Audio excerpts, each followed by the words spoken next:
Hi there, this is Diane Hanks, one of 5 awesome optimists. I thought I might give you a little peek into, shall we say, an optimist reading room. I've sort of simulated my powder room so that you could get a good look as to what I do when I'm in there. I spend time getting ready, and a lot of people spend time getting ready. You take a shower, you do whatever, and this is a great time to really feed yourself with positive things. And when you're going into the powder room, you're sort of a trapped audience. You're sitting on the throne, and there's a great way to make a really good use of that time. And so I wanted to give you a couple of different suggestions that I have learned through the years that really make a difference of whether you see things with a positive outlook or not. Now, I know that every person on the planet that you or I will ever meet has cause to sorrow. Everybody has cause to experience anguish and grief. And it's not that optimistic people don't experience those things, but they look at them in such a way that they cherish the learning experiences. I know Lisa talked about that a little bit this week, going into the pain and really experiencing it and validating it, but learning from it and saying, how can I use what I've learned to become more passionate, to look for the future? So I wanted to talk a little bit about when you're directly across from when you're sitting down in there. I keep one of these in here, and this is a list of affirmations about letting go of the past. And I have a friend who's a colonic hydrotherapist that I got this from, and being optimistic is all about the future and having a positive outlook towards the future. But so many of us keep taking the past with us. And so that's the part that this allows you to, these different affirmations. I will put these in the more info box. Letting go of the past so that you can embrace the future. Also about things around you, getting rid of old things that no longer serve you. And using the special time in your reading room, your powder room, to read and take in things that are uplifting, positive, wholesome nature. You will never find one of those, magazines in my home that diss other people.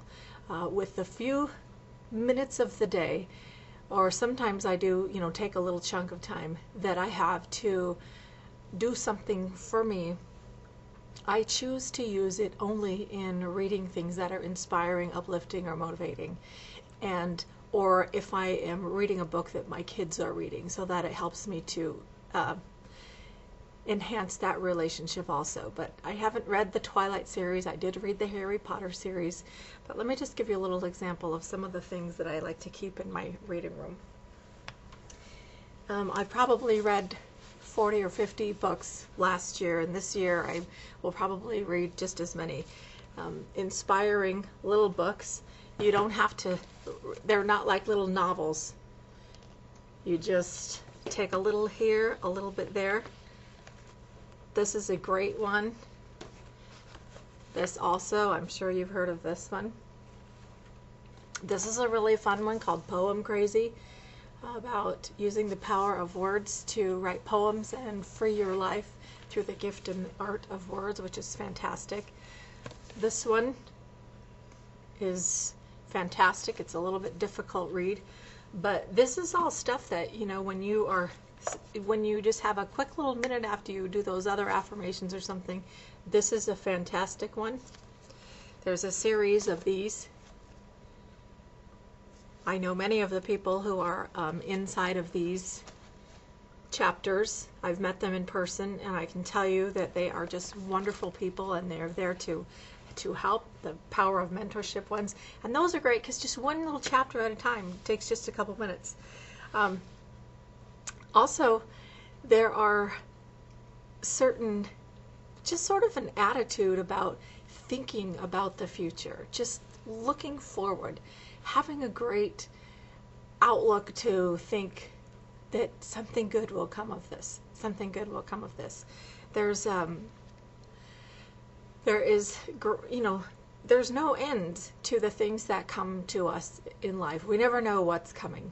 So, we're given a little roadmap with certain tools to help us to navigate the way. One of those is our attitude.